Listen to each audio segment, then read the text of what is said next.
Bonjour à tous, bienvenue sur cette chaîne YouTube. Aujourd'hui, nous parlons respiration. Petit exercice simple, je vais vous inviter soit à vous installer couché sur un lit, un fauteuil, un divan, un endroit où vous vous sentez confortable. Je vais vous inviter à prendre un 5 à 15 minutes de votre temps pour pouvoir exécuter ces conseils. Pour les besoins de la vidéo, je m'installe en position assise pour qu'on puisse mieux voir les mouvements. Notre corps fonctionne par principe de caisson.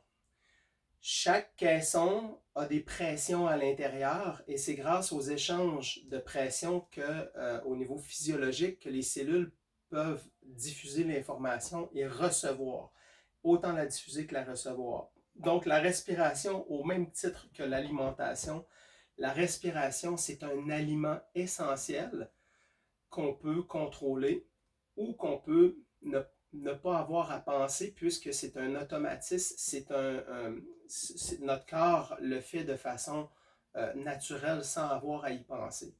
C'est le seul moment où est-ce que c'est le seul type d'état qu'on peut modifier volontairement, au même titre que nos pensées. Nous pouvons changer nos pensées et nous pouvons changer aussi notre rythme respiratoire.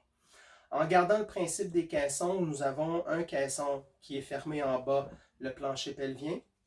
On a le diaphragme thoracique qui est le diaphragme respiratoire qui est situé au niveau des côtes.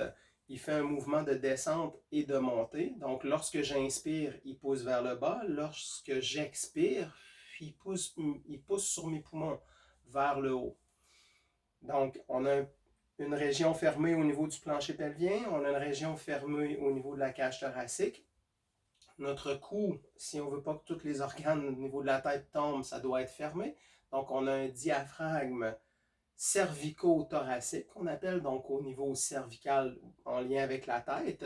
Nous avons aussi un dôme fermé ici au-dessus, au niveau de la calotte crânienne. Ce n'est pas un diaphragme, mais j'aimerais qu'on le considère quand même comme une région qui est fermée dans un inverse, dans une convexité différente, puisque les autres sont dans une concavité, pardon, je cherchais mon mot, donc concavité et convexité. Lorsqu'on veut faire l'exercice respiratoire, vous allez déposer une main sous le nombril, au niveau du bas du ventre, et vous allez déposer une main sur le sternum, poitrine, avec les doigts en accès sur la clavicule.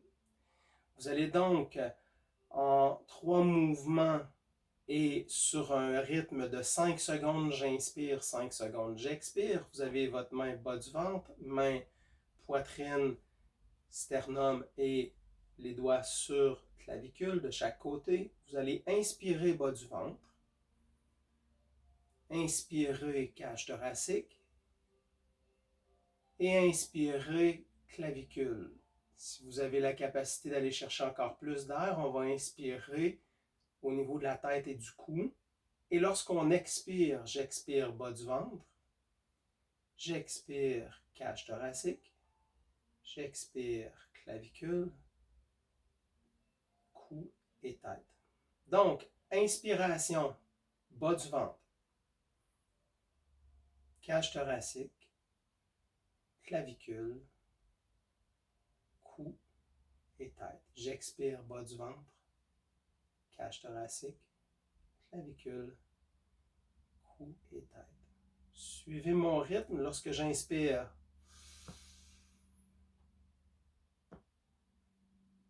Expire.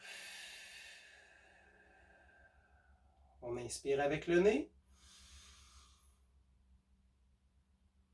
Expire avec la bouche. Inspire, bas du ventre, cage thoracique, clavicule. Expire, bas du ventre, cage thoracique, clavicule. Lorsque vous faites l'inspiration et l'expiration, essayez de le faire. C'est certain, au début, vous allez faire un effort pour pouvoir suivre un rythme et faire les diaphragme. Donc, on fait le diaphragme plancher pelvien, diaphragme cage thoracique, diaphragme au niveau clavicule, cou et tête, et on expire diaphragme plancher pelvien, expire diaphragme thoracique et expire clavicule, cou, diaphragme cervico-thoracique.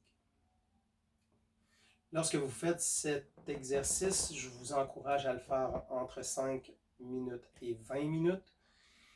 Et idéalement, vous allez probablement être à certains moments en mise en tension, mais je vous invite à tenter de faire cette mise en tension-là dans un état de détente le plus possible. Vous ne pensez à rien lorsque vous faites cet exercice-là, puisque vous devez vous concentrer sur votre respiration. Pour les troubles de sommeil, insomnie, tout ce qui est anxiété, stress, en fin de compte, pour modifier votre état physiologique interne, pour modifier votre état dans lequel vous vous sentez que vous voulez modifier, c'est grâce à l'exercice respiratoire contrôlé conscient, dans lequel on prend le temps de ressentir qu'est-ce qui se passe lors de ces exercices, parce que l'exercice va se faire avec plusieurs facteurs de progression.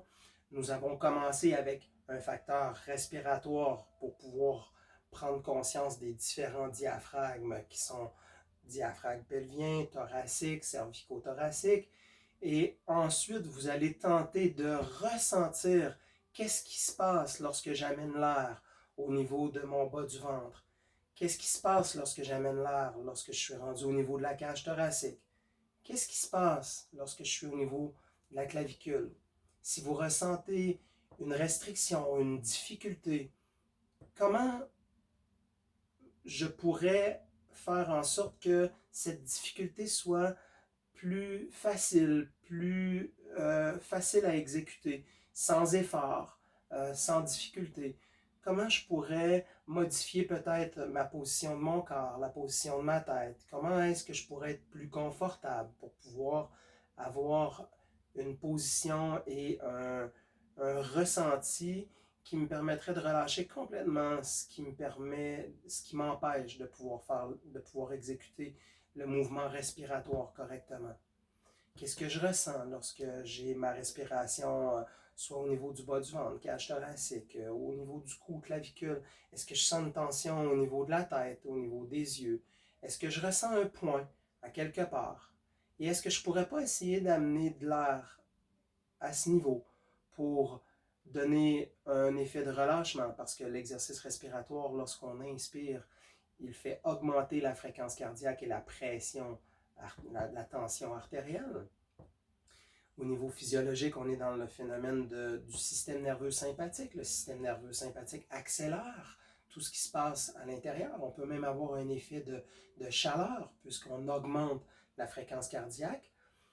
Lorsque j'expire, qu'est-ce qui se passe? On est au niveau neurologique, on est avec le système parasympathique, celui qui calme, qui détend, qui permet d'avoir au niveau hormonal sécréter des endorphines, amener l'acétylcholine à faire ses échanges pour pouvoir calmer le système.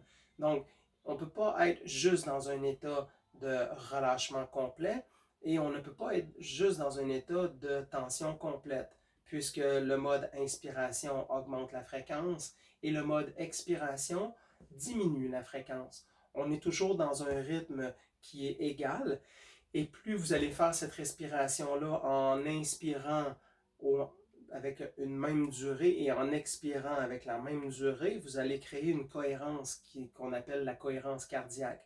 Lorsqu'on parle de cohérence cardiaque, on ne parle pas de la fréquence cardiaque, on parle du rythme sinusal, un peu comme l'activité électrique de votre cerveau. Si au niveau neurologique, on fait une connexion électrique et qu'on mesure l'activité électrique de votre cerveau, ben, le cœur a la même chose comme activité électrique, qu'on appelle le rythme sinusal. Et le rythme sinusal, si nous gardons en tête que lors de notre conception, le cœur était au niveau de la tête pour descendre, et qu'est-ce qui était sous le cœur? C'était le diaphragme respiratoire. Donc, à la base, le cœur et le diaphragme étaient avant le cerveau pour ensuite faire de la place pour que le cerveau puisse se construire.